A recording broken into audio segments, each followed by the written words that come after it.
And outside the box reviews, we're taking a look at the NECA Pacific Rim Kaiju Scunner figure. And I guess we could call this Wave 4, Wave 3.5. I don't know, it's probably not even worth trying to keep track of waves, because now it seems like NECA's just kind of releasing single figures on their own. But Scunner is a Category 4 Kaiju. We see him pretty close to the end of the movie. He takes part in that final battle down under the sea. And this figure is really interesting because it's a little of what we've gotten before, and it's a little different. So let's take a closer look at him. First up, the head sculpt is very cool looking. It's actually very hard to photograph just because these side horns are blocking my light source unless I put it right in front of it. So this will be a little interesting to film, but very unique head shape. It has that very big U to it with the horns. Then he kind of has the eyes on stalks, kind of like a crab or something. He's got the big square jaw. Very unique looking kaiju, but a lot of great skin texture and detail in there. He's got all of his teeth and his tongue inside the mouth. 4 little yellow dots for his eyes up there, very tiny. I guess these might be his nostrils, just like Knifehead had his on top of his head. There's 2 little indentations here, which might be his nostrils. One thing I really love about this figure is the green paint. The kind of bioluminescence that would have been on him. They did a very good job this time of getting it a nice bright metallic color, and it really does give that illusion of glowing, which the other figures really didn't have. The other figures were just kind of colored and had almost like tattoos on them. This looks like it is actually glowing to a degree, so very nice improvement there. See some more detail on top of the head. Like I said, I really love this paint and great texture in the sculpt. Now coming down to the body, this is the body that we've gotten with the other 2 kaiju in this size, the Trespasser and the battle damaged Knifehead.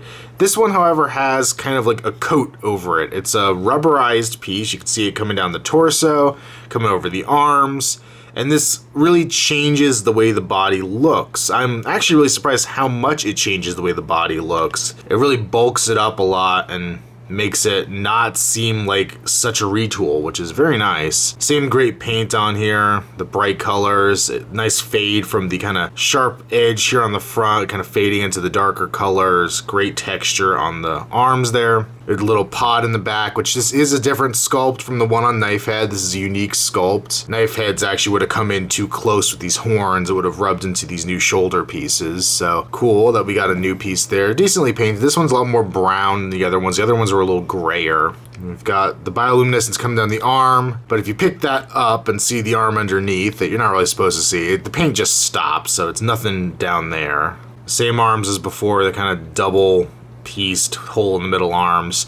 We get fresh claws for this one. This is a 3-fingered claw. Well, I guess the other ones were 3-fingered, but this one, they're much closer together, much kind of more like a digging or swimming claw. I guess it would be a swimming claw because we do see them underwater. Very, very vicious looking. And I love the paint in here, the kind of dark grays with the greens mixed in. Looks very nice. Also has the same little tiny arms up front, but new claws on the end as well. The other ones were 4-fingered on the other 2 kaiju. These are 3-fingered again. This hand is very green, much more green than the other one, but not a bad look to it. Same kind of lower torso we've gotten before, exact same legs we've gotten before, but still decently painted. Same feet we've had before. And then we have the tail back here, a new tail. This one is kind of like a pronged end instead of the spade shape the other ones have. My biggest gripe though is that the paint doesn't really match between the tail and the body. There's a very, very obvious line of division here where it goes into more of a gray and brown than it does the gray and green of the rest of the kaiju. So that's a little disappointing. I wish the colors would have matched up a lot better. For articulation, we do have a jaw on a hinge, so we'll open and shut. It doesn't open a ton, but opens enough to give you a nice roaring pose.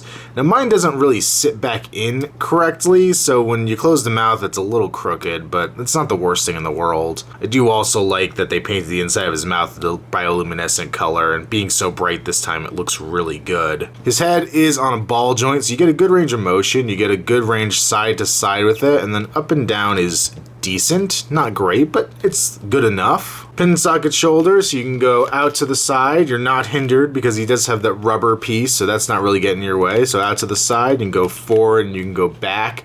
It doesn't really stay with the arm if you go too far forward or too far back, but it looks decent enough. We have a bend at the elbow, which is pretty minimal. I really wish they would have engineered this piece a little better. We also have a swivel at that same elbow. We have a ball joint in the wrist, so we can go all the way around and then in and out a little bit. Pin socket joints in these upper part of the little arm, so you go forward and back. You could also rotate with them. Ball joint at the hand there. A ball joint at the waist, we can go side to side and rock a little forward and back, a little side to side. I think these are ball jointed legs, so they can go forward and back, out to the side a little bit. Pretty limited range of motion up here. We can bend a fair amount and then rotate at the knee, and then we have a ball joint at the ankle. And of course, the tail is a bendy wire, so you can bend that whichever way you need it to go to have it posed to your liking. As a size comparison, I'm going to bring in knife head here, and you can see how much that extra bit of rubber kind of beefs up the body of Scunner, makes him look much more bulky and intimidating. When I first saw this in another review, I was kind of lukewarm on how it looked, but having it in hand, I think it really works and really does help make this look like it's not just a recycled body and stretches it out just a little further. I'm glad to know that this is basically the end of this body. They're going to do one more that I know of, which is Axe Head. But I think after that, we might not be getting too many more with this same body. I think Blade Head might use a similar one as well, so maybe we'll get one more with it. But we got a lot of cool kaiju with this one body mold, but I think it's time to move on to newer and cooler designs. Like, I don't know, maybe Raiju or Slantern. Then we can bring in our Battle Damage Gypsy Danger, and we can see just how massive this guy is next to one of the Jaegers. Really, really cool effect there. So overall, I'm a big fan of this figure. I think NECA did a really good job with it. I think it's up to par with the other two they released a few months back. As I said, I don't want too many more with this body mold because I know it's going to get stale pretty quickly, but right now I'm really enjoying it and I'm glad we got this kaiju out of it. And the paint that they've kind of upped their game on here makes it a much cooler one than some of the previous entries, so it has that going for it as well. This guy gets a solid recommendation. Now at this point, the only things we know that are coming from the Pacific Rim line from NECA are the Axe Head figure, which is based on concept art for Trespasser, and a third Gypsy Danger featuring interchangeable parts, better articulation, basically stepping it up to match the level of the rest of the figures. But hey, I'm gonna get this video uploaded and shortly after will be Comic-Con, so I'm sure we'll see all kinds of new stuff from Pacific Rim from NECA, hopefully at least. So we'll just have to stay tuned and see what comes up. Make sure you follow me on Instagram, username Outside the Box Reviews. Also follow me on Facebook, link below. And until next time, it's been our Outside the Box Reviews. Stay tuned for more to come. First up, the head sculpt is very dark.